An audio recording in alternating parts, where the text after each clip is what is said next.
Good afternoon, everyone, and welcome to today's webinar, Using Geographic Data to Inform Graduate Recruitment Strategy. I would now like to introduce Capture's Director of Graduate and Online Initiatives, Jack Klett. Alicia, thank you. And hello, everybody. Welcome to another action-packed Capture webinar, Graduate Edition.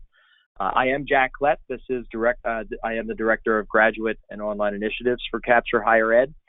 And I am super excited about what I think you will find to be a fascinating show and tell. This is basically the third part of a webinar series that we've been doing over the course of the summertime here, focusing on graduate recruitment planning. So for those of you, and I see some familiar names here, who have joined us before, you've seen our international recruitment planning webinar for grad. You've seen us talk about new program development and the recruitment marketing launch for those new programs.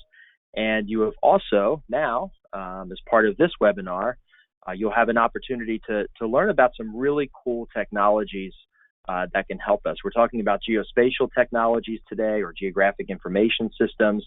And as enrollment managers, we can get a better understanding of our desired student populations. We can get a better understanding of how to engage them and where to find them. And beyond that, these technologies also, based on the kind of visually compelling way in which these technologies display data, can really help with presentations and getting buy-in from faculty and senior leadership for enrollment planning initiatives. So a lot of stuff to share with you today and some actionable takeaways when all is said and done. I am not doing this by myself. I'm joined by my longtime friend and former colleague, Dr. Nicole Hall. Nicole, thank you so much for joining us. Of course, my pleasure. So I want to, because I do see some familiar names here, so I do want to not focus too much on me because people have heard about me. So for those who have not, I real quickly spent about 20 years in higher education, specifically in graduate education, serving in chief enrollment officer roles and also in academic appointments, doing new program development, academic program and curriculum revision, graduate student experience, faculty oversight, all of those wonderful, fun things. So from my perspective, Nicole, I have kind of a fairly basic background in terms of my journey in higher education. It's fairly routine compared to others in terms of what I've done and how I've progressed. But you have a very, I would say, original background. So do you mind talking a little bit with our audience about your kind of unique career journey? Sure, absolutely. So I have been working in enrollment management for about 12 years. And my background when I first started in that was in fine arts. I had worked in admissions as a student, really thought it was interesting. I am a perpetual student and really wanted a way to just continue going to school and educating myself forever, and admissions seemed like a great pathway to enable doing that. And so from my background in fine arts, I became really interested in sustainable materials. That led me to an interest in educational policy around sustainability, and eventually into geography and urban studies, where I really explored being a social researcher further, and all of that while kind of continuing through my professional career. So right now I serve as the graduate director at the School of the Art Institute of Chicago. For those that aren't familiar, SAIC is an independent nonprofit school of fine arts, design, and architecture in downtown Chicago. We're ranked 4th for fine arts by U.S. News and World Report, and we're the largest independent art school in the country. We're also connected with the Art Institute of Chicago, which one of my favorite fun facts is everyone always thinks the museum came first and we followed, but it was actually started by our founding faculty as a study collection for the students in 1879. So you can imagine that my current institution is really looking for a particular student Their characteristics also vary across their individual disciplines. So finding and recruiting these students is a particularly delightful challenge for a nerd like me, because it really allows me to kind of embrace that creative environment and those creative students who I, really fully understand that kind of artist side of things, but then also really getting to use a lot of the data science that I've kind of picked up through my time in the social sciences. So, well, the work that you do at SAIC is super creative, and I know that firsthand because I've obviously visited out there, and I've seen some of the work in terms of the beautiful graduate view book. I would recommend that folks, if you want to see one of the most beautiful graduate view books or lookbooks, as I would call it, go ahead and take a look at the SAIC website. Thank you. So you and I'm sorry, am I interrupting? No, go ahead. So you and I were at NAGAP in Toronto for their annual conference, and you were there presenting, and you actually gave this presentation to folks while you were there, and I attended, and it struck me based on probably, what was it, about 20 minutes of just active Q&A that you went through after the presentation. I mean, it was well attended, and folks were super engaged and super excited with about the tools that you were able to share with them. So we're going to talk a bit about that today. I know you're going to show folks how to do a lot of this on their own, and I believe these tools, for the most part, are pretty much free for use.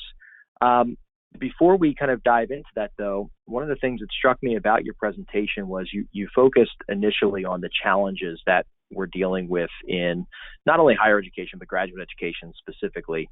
I've been, in my work with Capture, been doing a lot of research in this area, and have had conversations with well over 100 GEM practitioners across the country, and have been presenting my own work at conferences and the like to talk about this. Can you share a little bit about what you see as some of the primary challenges and why or how GIS can help? In fact, actually, why don't I just shut my mouth and you just take it away? Okay, sounds good. Yeah, and I'm going to kind of jump right into that. So I already kind of gave a little bit about my background, and I think that one of the great things about geographic information systems as we jump in is, for me, of course, there's that connection between the visual and the data, but I think that whether you're an artist or not, kind of that visual connection, I think really makes this particular space really dynamic. So here I jump right into kind of all of the challenges that we talk about, and certainly this is a group that I don't have to tell how challenging graduate admissions has become. As our economy is strong and returning to grad school is less imperative, we also have students coming in with student loan debt. So pursuing a graduate education is definitely for students in a different mindset at this point. Obviously, we could do probably a whole presentation on those kind of individual issues that we're facing. But one of the things I love here is there's this little thing that says, what if we just switch to, a lottery, which, is a little bit funny. Hopefully we're not all that lost. But I think, for graduate in particular, one of the issues that we really face is that we don't have a direct funnel. When we're looking at our undergrad colleagues, they're really looking at high schools and community colleges as direct fillers for that funnel. For grad, we're really working through influencers, we're advertising, we're relying on alumni networks. I always joke the dreaded word of mouth, that, word of mouth is wonderful, but it's really hard to predict and hard to rely on and quantify. So really, as we think about kind of building that larger end of the funnel, especially for specialty programs and niche programs, for me, fine arts are really specific students in really specific places, and they don't even take things like a standardized test score. So without, being able to rely on purchasing GRE names or MAT names, because that's just not really something that students in our particular pipeline are thinking about. So, as we think about GIS, and one of the reasons that I really started using this kind of social science tool in enrollment management is because it really allows us to kind of cast a wider net, take the information that we have and know, and use that to kind of pinpoint things. It's rare I get to portray myself as a superhero, being a social geographer and enrollment management professional, but that's really kind of how I feel about GIS sometimes, and I'm really excited to be giving this talk and being able to kind of share this excitement with all of you, and I hope that you will find it equally as exciting. So I wanted to start with just a basic introduction to geographic information systems for anyone who might not be familiar with these. So this is the textbook definition, but essentially GIS is a tool that allows for data analysis to occur in a spatial form. So I know that can sound really technical and complicated, but I came to social science with a background in fine arts, and I was looking for a way to understand populations and people in a visual way. And even for those of you who aren't the creative sort, it's undeniable that pattern analysis is generally easier to identify when you're looking at it in a visual way. So this is kind of just a quick snapshot of what GIS is and what it actually looks like in front of you. So this image here on the left is kind of showing a sample of just a visualization of exactly what GIS is. It's traditionally used primarily in urban planning. So when you look at this, it's a really kind of physical example, but if you're thinking about society or a city, an urban space, you kind of have these different layers. So you have streets, you have buildings, you have vegetation, and then at the bottom you have this, what they're calling integrated data, which is when you're compressing all of those layers. Over here on the right is just a quick snapshot of an actual ArcMap, and this is on the left. You can kind of see there's all these different pieces and they're all being layered together. So thinking about this in a visual way, GIS for us as enrollment planners is a great place to start layering that data about students and evaluating it kind of in a similar way. So taking these disparate pieces and layering them over one another to really find those points of connection.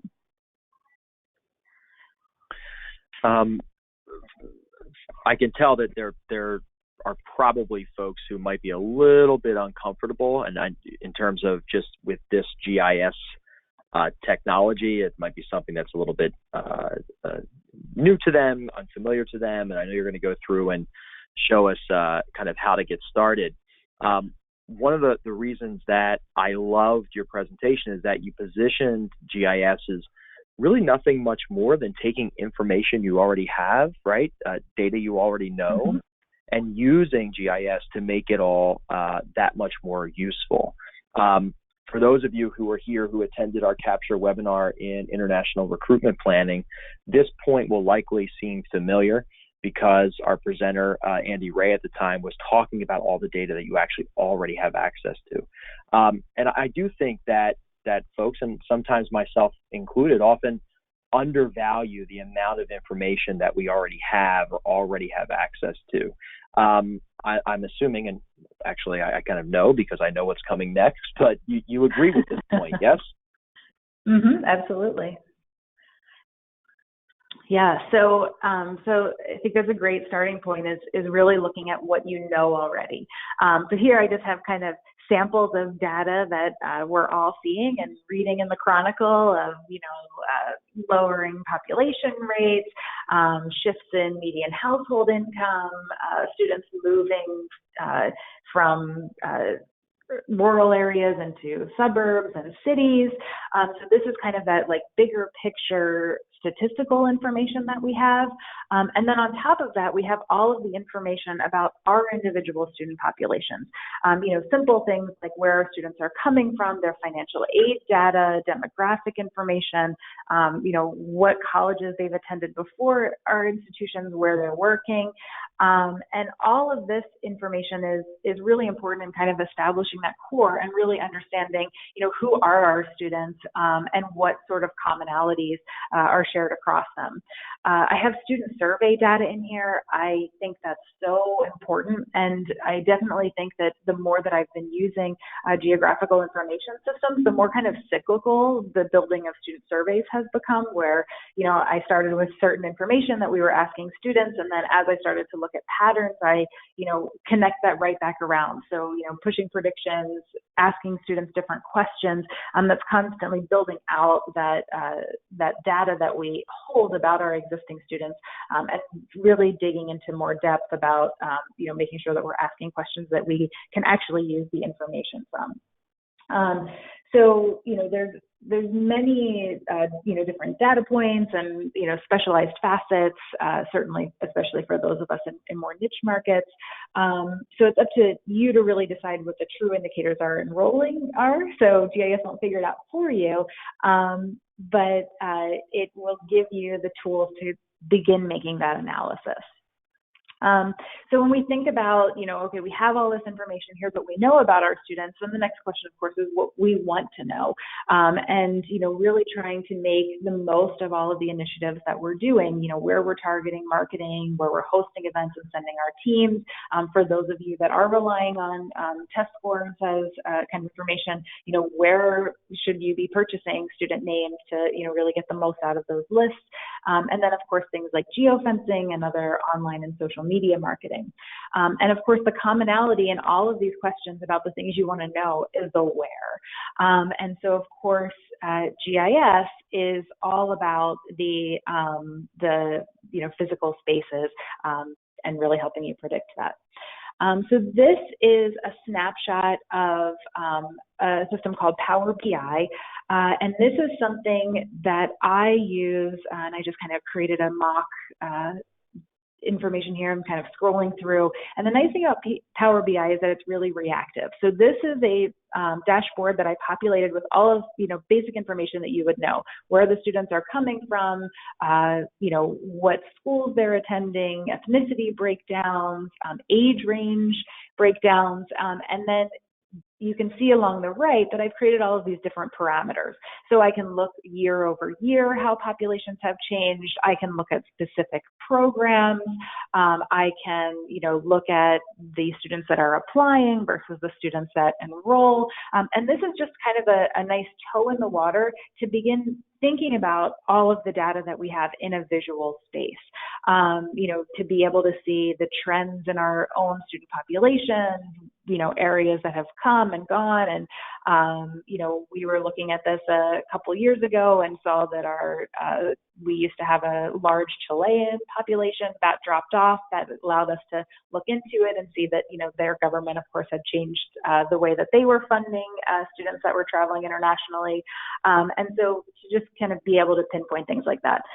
Power BI is also nice because it all is really built off the top of basic Excel documents. So any, student information that you can export from your system in a basic Excel document with kind of all of these parameters allows you to just kind of drop this in, and it's really pretty easy kind of drag and drop. You can see here all of these little fields are just little boxes. You can rearrange this, you can move this, and this is something also that I've found is really great with my faculty and senior administration. So when I'm presenting something to the board or faculty committees about their own individual populations, I can really kind of show them all this information in a nice, easy to digest way, more so than maybe what happened with more dynamic, just data-based report. And so one of the things with GIS is, we're kind of looking at all of this information, is the idea of kind of dimensional analytics.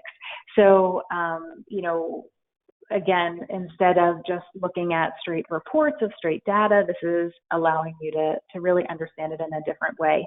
I always make the artist joke that there's 2D people and there's 3D people.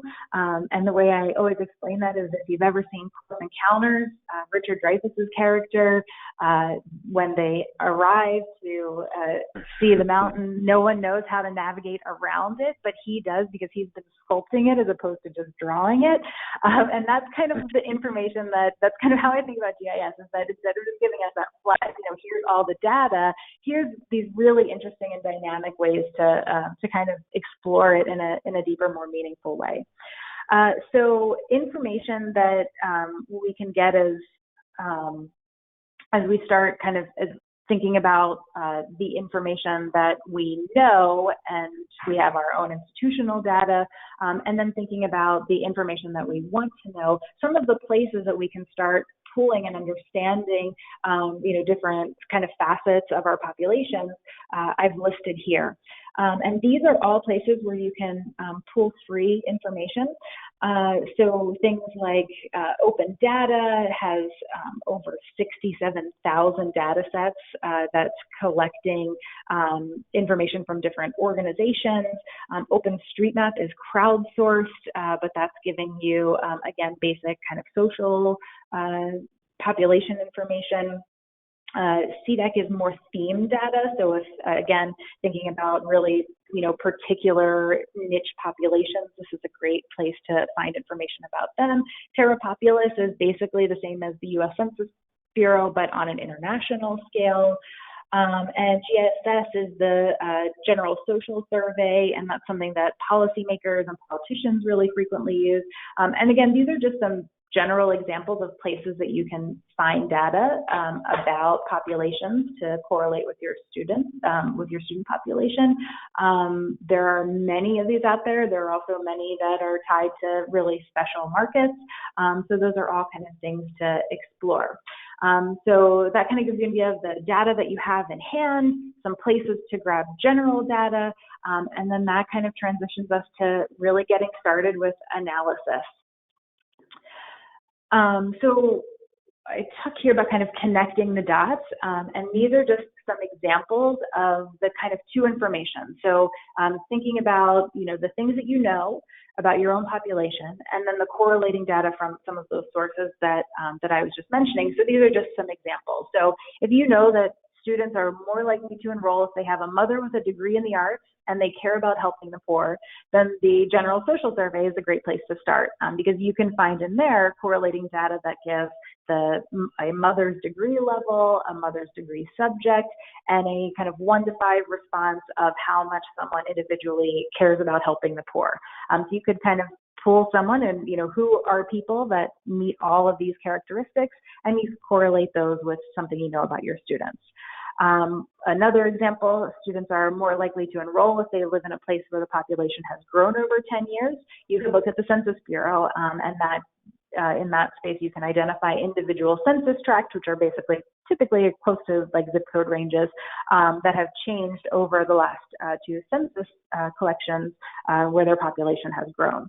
And then one I always just throw in there because it's fun, that students are more likely to enroll if they live near a cemetery. If you're looking for some really, particular abstract data point, ArcGIS Open Data is a great space for that because it's lots of, really just particular individual data points. And there you can go right ahead searching for U.S. cemeteries.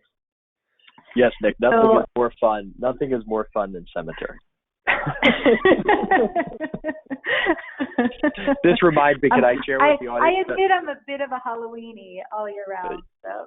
Yes, indeed. So when we were at NAGAP, someone thought that was an actual example, and they raised their hand and said, hey, why are all of your students enrolling if they live near a cemetery? Like, what is it about that? And I felt badly for that person because we were like, it's just an example, Anyway, I digress. Go ahead. No worries, and we'll talk about some of those correlation points too later, and some fun facts. So kind of, jumping into some of those examples. So the first one, thinking about, I just want to kind of show you exactly what this would look like if you were searching for these variables and then building it together to create an analysis. So the first one I talked about, data that you could find in the general social survey.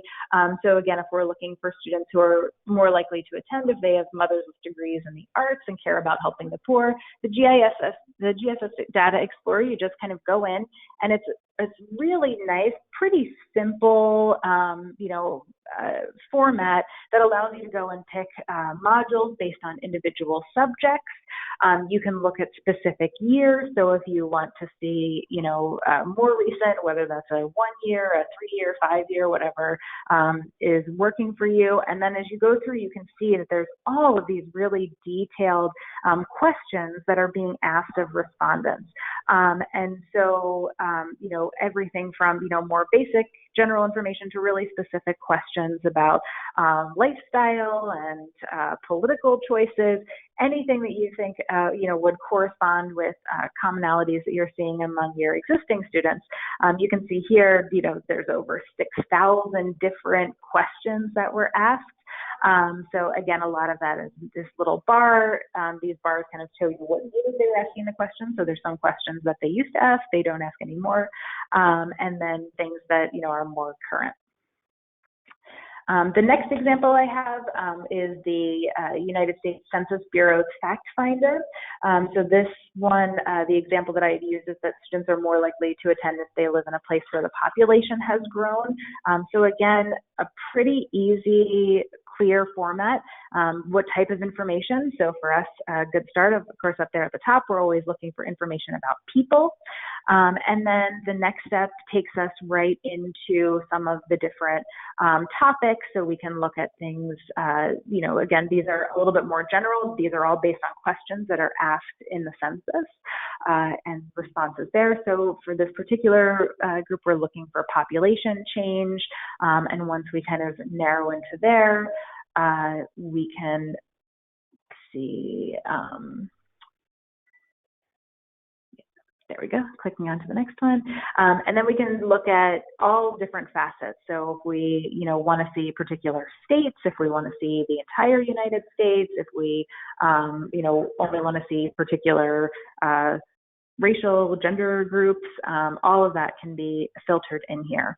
And then you really just compile all of these, and then it gives you all of the different options for this. Again, different year ranges, different subgroups, and again, many, many reports here that you could pull depending on the particular individual information that's specialized that you're looking for. And then the third example that I have is open data. So this goes back to my favorite cemetery data set. So if you're looking for something really specific like that, open data allows you to search directly. So here we just search for information about cemeteries, and there's all kinds of different data sets. So again, thinking about something as abstract as cemeteries, and you can see how many different, possible, options there are for you. So these are all different examples of layers of cemeteries. So we'll go right down to USA cemeteries, and this gives you a data set of every single cemetery in the United States. So again, you would just download this, and the great thing about downloading from ArcGIS is that these download straight as layers, so you don't even have to really do any importing. It just automatically will pop up into the GIS outline that you're using. So I jumped to this next slide, and this a little bit comes from the conversation about the question I was asked about cemeteries. It really had me thinking, I wonder if my students do live near cemeteries. Wouldn't that be really funny if artists did? But something that I think it provides a great example for is, I was thinking about it, and if I looked at some of my student populations, it probably would tell me that students live near cemeteries, because many of my students are from the Chicago area. And Chicago is a city that is densely populated with cemeteries. So that's one of those places where, we have to really be careful. Does this data make sense? Similarly, I have a thing in here from San Francisco about the city of Colma. Colma is basically a necropolis. When cemeteries were moved out of the San Francisco area. So if you live in San Francisco, you're probably not all that close to a cemetery. But if you happen to live near Colma, that's a different story. So again, this is one of those places where we can, really, where I say that GIS is giving you information, but you still have to really be careful in how you're evaluating that information. You can't trust every single correlation. You have to really think about why are those connections in existence. Yeah, it's exactly in line with what we talk about with folks who are using our Envision predictive models, right? Because we rely on machine learning and an ensemble model to put together those predictions. But you also have to balance the machine with the human, right? You have to make sure that you're kind of making sense of what the outputs are showing you. And then there's also things that I know you're familiar with, but the idea of a proxy variable, right? So to use the cemetery example as an extension, let's say that cemeteries were predictive. It probably has absolutely nothing to do with the cemetery. It's just that the cemetery is standing in as a proxy variable. There's some type of underlying true variable that we just can't get access to. So the cemetery data is standing in as a proxy variable. So no, really, really valid point. Okay. So how does analysis work? So I always kind of lay it out like a Venn diagram where you have spatial information layered with your data and things like both spatial like census tracts and straight data points like the cemeteries, and you're really layering all of that. So this little kind of diagram on the right is showing you all of these different layers, stacking them together and pulling out where is that piece where there's overlap. And that's really what we're looking for. So as we layer all of that data together, this is just kind of an example of what that looks like. And this looks a little crazy, but this is right now what you're seeing is a layering of multiple data points. So here, just as an example, I layered locations of the college and university, area of anticipated population growth, median household income, and county education level. So if you had all of this information, you were looking for really particular data points within that, this is kind of where you would start. And then pretty simply, you are deriving a new location, and this is where you can really set the parameters. So things like if you know that so this is getting back to that point of what do you know about your students, right? So this, in this map, you've layered all of those different data sets that you've pulled from whatever resources make the most sense for your population. And then you're layering in here what you know about your students. So students who live within 10 miles of a college or university, if they have an area of anticipated population growth 3% or above, if their median household income is in the top 50%, and they live in a county where most people have higher than a bachelor's degree, right? So these are just kind of, some basic, parameters that might suit your students. So basically, you're really just dropping each one of these into, these are the things that we're looking at. So right here, we have locations within a distance of 10 miles from colleges and universities. So the different layers there, colleges and universities were a layer. The individual cities are a layer, and then looking at household income variables. So you have the income as one layer, and then again, you're just kind of stacking all of these, and you click run analysis, and then this gives you the outcome. So the area of these larger blocks are more prevalent, and then kind of some smattering of smaller groups. So maybe that meets one of the parameters. The larger blocks are meeting all of the parameters. And this is starting to give you, kind of a basic guide of where are my students. So this is, again, really a very general example. So of course you're getting a lot of data points in something like this, but hopefully you can kind of imagine looking at this, that if you are using really, really specific parameters individual to your programs and based on the things that are really special about your students that aren't likely shared with all grad students, this is going to give you more and more specific information. Of course, this is also looking at the whole United States, and as you get into, kind of smaller regional zones, this data becomes more and more robust. So next steps. Yeah. Nicole, before we get into next steps, because I know we're about to head there, before we do that, I just want to remind those joining us that we will be answering your questions shortly. So for any of you who have a question, be sure to go ahead and type them in the questions text box right there on your control panel. All right, I turn it back over to you. Next step. Great. Okay.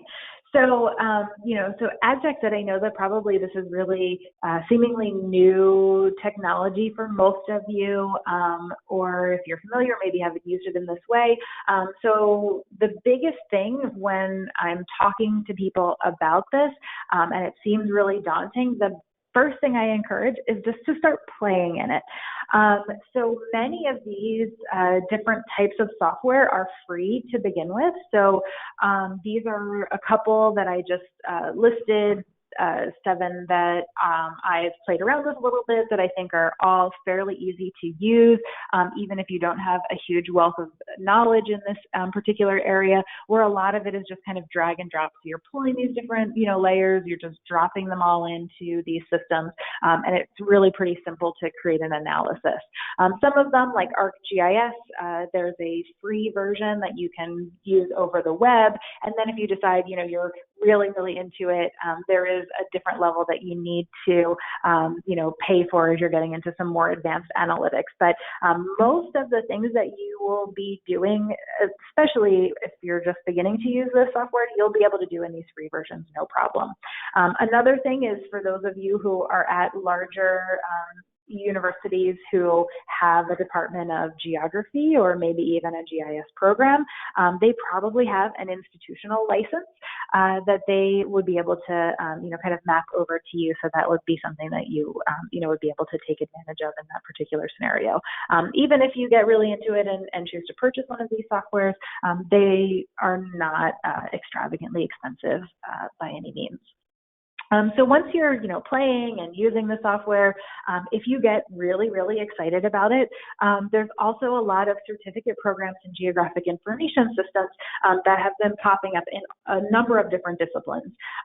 There's a lot of uses for GIS. So one thing that I always kind of caution my fellow enrollment management professionals on as they're looking at, really exploring GIS further, whether that's taking a class or enrolling in a certificate program, is that you want to make sure that you're looking for a geographic information system course that focuses on statistics for urban spatial analysis, or something more kind of to that effect where it's a really data-based course.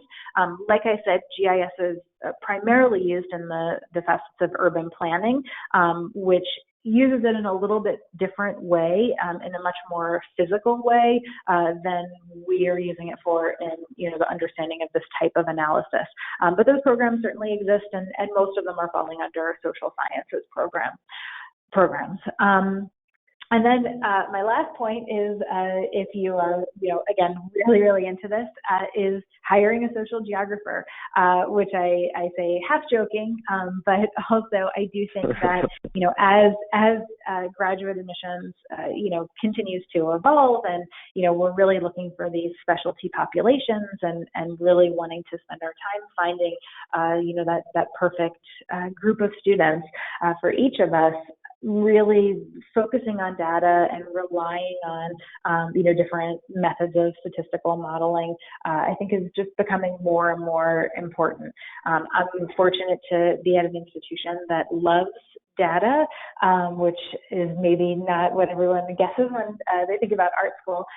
But we, I have a wonderful data analyst that works with me on these projects to really get into deep dive on some of this information. But I will say it's a little addictive once you start playing in some of these spaces. You surely will want to know more and stack many, many more layers of data. Again, I think it's a really, great step both for us to understand this information, as well as to help, others at our institutions really understand some of the bigger picture issues and nuanced markets that we have in graduate enrollment. All right. This takes us into questions. Nick, thanks for sharing all that and the videos and showing us exactly how to do it.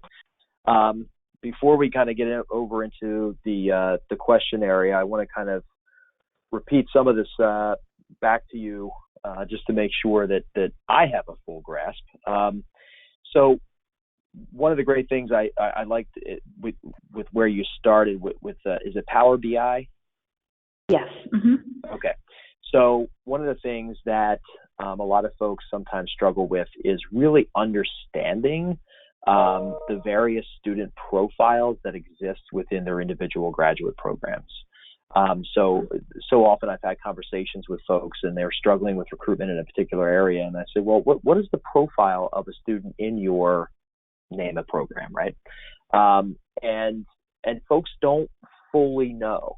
And in many cases, there are actually numerous kind of profiles, or we would refer to them as personas, that exist within a specific program. So basically, Power BI is just taking data that you already have, right? Every data point you might know on an applicant, putting it into an Excel or a CSV file, and then importing that into Power BI, and then just letting it do its magic. Is that right?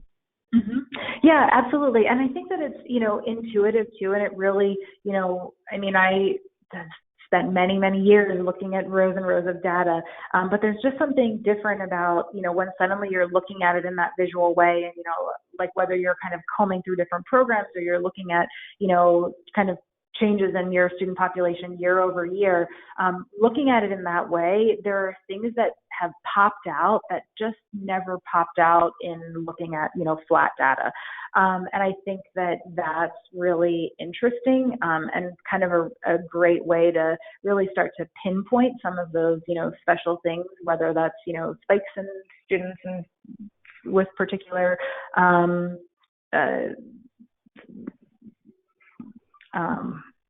whether it's, like location or interest, things like that, that you're able to really kind of pick those out a little bit more easily, and also kind of compare across programs. One of the things that I love is, really being able to drill down into those individual populations. So, what does my entire population look like? What do my, fine art students versus my architecture students look like? And then being able to go into those individual programs. It's also great for seeing, which of my programs are sharing markets and which of them have, really completely unique markets unto themselves.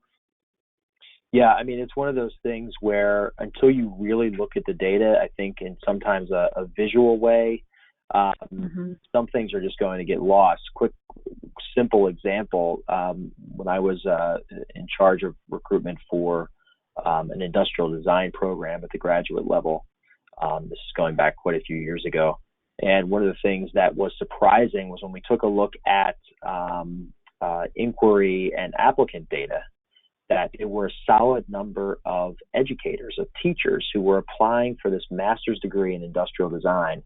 And that was something that was not apparent because when you're just looking at the enrollment data, a lot of them weren't enrolling.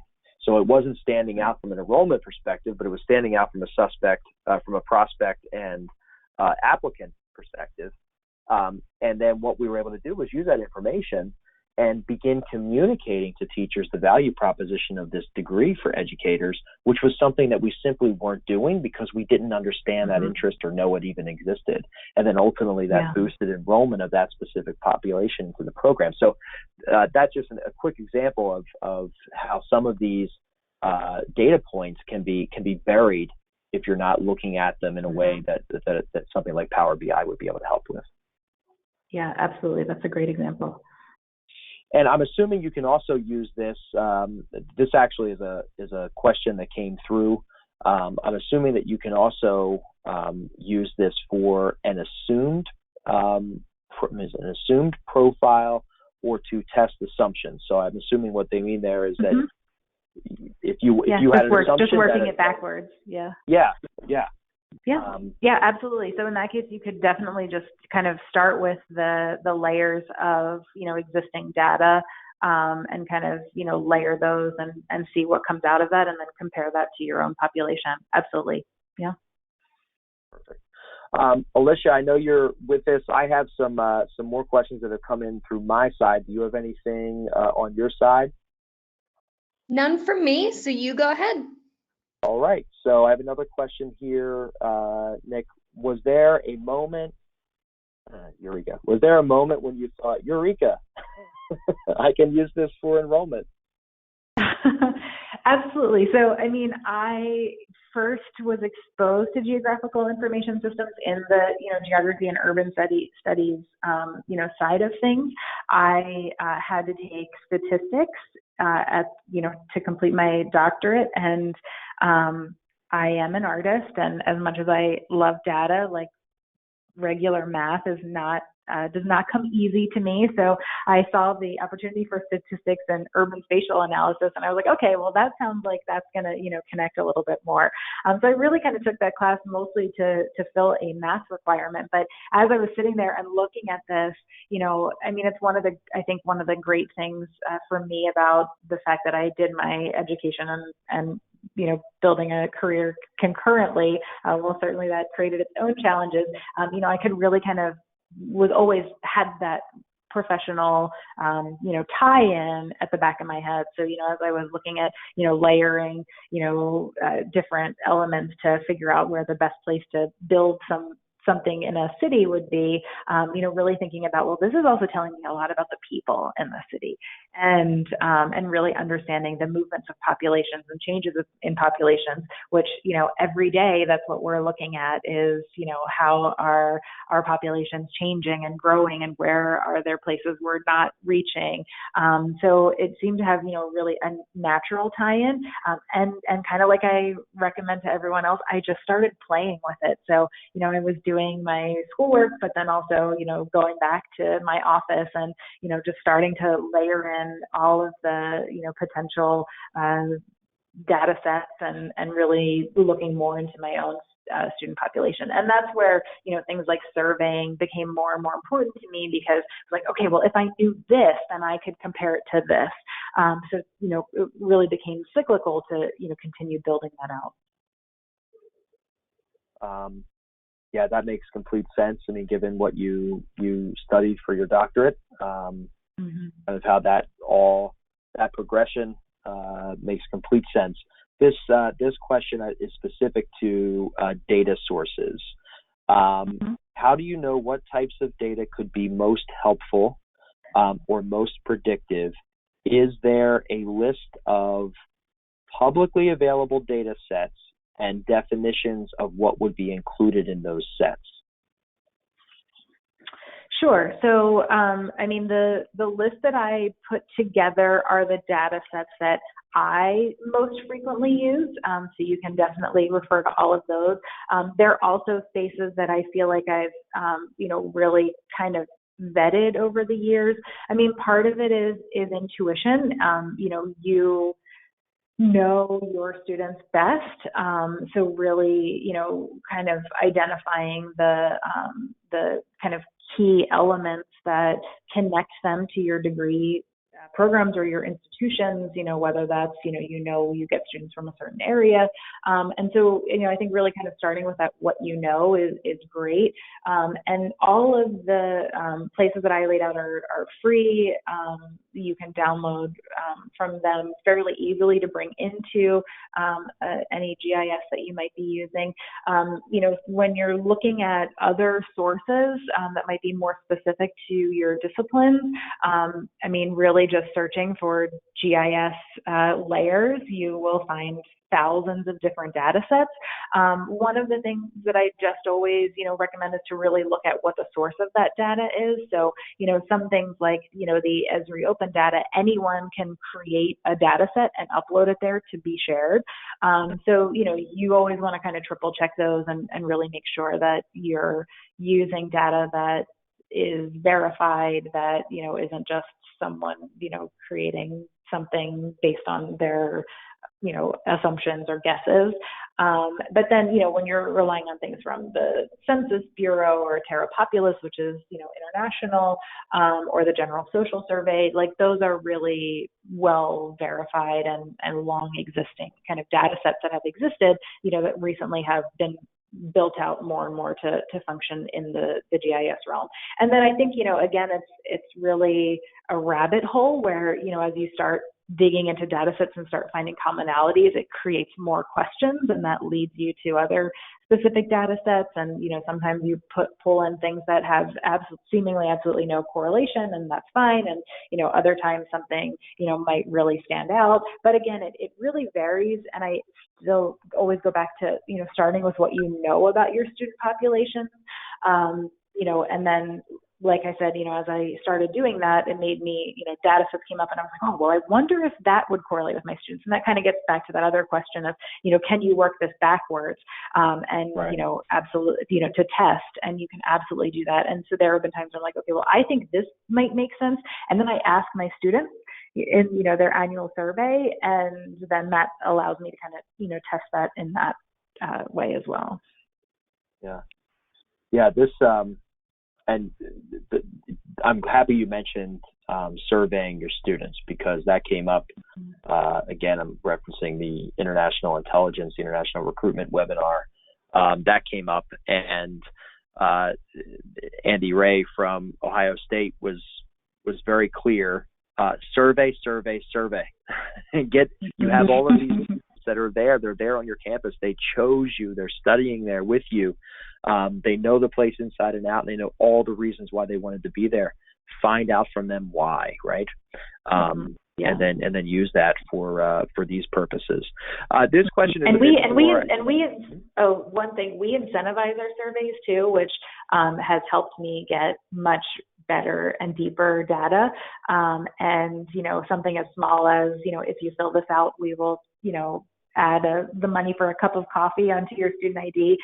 Even something as simple and inexpensive as that is so worth the value and the data set that you get from it, and really helps make sure that students are responding at a higher level than if you're just sending out a survey and expecting them to fill it out. Agreed. This question is, I think, a bit more about kind of recruitment strategy. So you've tested assumptions, or you've looked at data, and you found an untapped market. What do you do next? How do you engage the people who are there? Sure. So I think part of it depends on, what kind of market you have identified. So, obviously, if it's a regional market, that's, easier to target, whether it's, with events or in geofencing or, your social media strategy. If it's a particular population, again, I think that one thing that we really have in our corner now is how dynamic we can be with our, digital and marketing, and really, reaching students, whether that's, through connections, identifying, we spend a lot of time focused on influencers, of course. So, how we're kind of targeting and identifying those is really informed by some of those, niche markets where we're looking at, what are these, connection points across our, students in one particular area, and then, really identifying, okay, well, who are the people that, have a place there. But, again, that really kind of depends on, your individual, strategy and resources, and how deep you want to go into that. Yeah, exactly. I mean, a lot of folks in that scenario would rely on kind of some of what we refer to as more traditional techniques. So the acquisition, for instance, of those standardized test lists that you were talking about earlier. But now, as you touched on, our ability in terms of more modern student search, leveraging things like social prospecting and digital in that space, be it Facebook, LinkedIn, et cetera. There's a lot that we can do, even just from the digital perspective of geofencing, right? Drawing a geographic line around a particular area, a particular geographic location, and then serving digital advertising to devices within that location. So there's a lot that can be done, once you have discovered an area that might be untapped. And these tools that you shared with us today, I think, will be super helpful for folks to do that. And I think that often we really rely on, what is their, discipline, what is their location, that kind of information. And I feel like with looking at, GIS, and especially when you can get into a lot of these kind of, social facets, that allows you to target students in a whole other way. And, many of our, social media advertisers will allow for that, so when you go in to create Facebook ads and you have all those like bazillion, parameters that you're probably not ever getting into, like this is a great place to, kind of help guide you in those choices. Good advice. So I want to thank you very much for joining us today. This was great, and I hope that everyone got a lot out of it. Nick, if folks want to stay in contact with you, or if they have more questions, or if they want to see if you're presenting in an area near them, and they want to see it, absolutely. How do they connect? Sure. Well, of course, they're welcome to contact me via email directly. My email address is nhall1@saic.edu.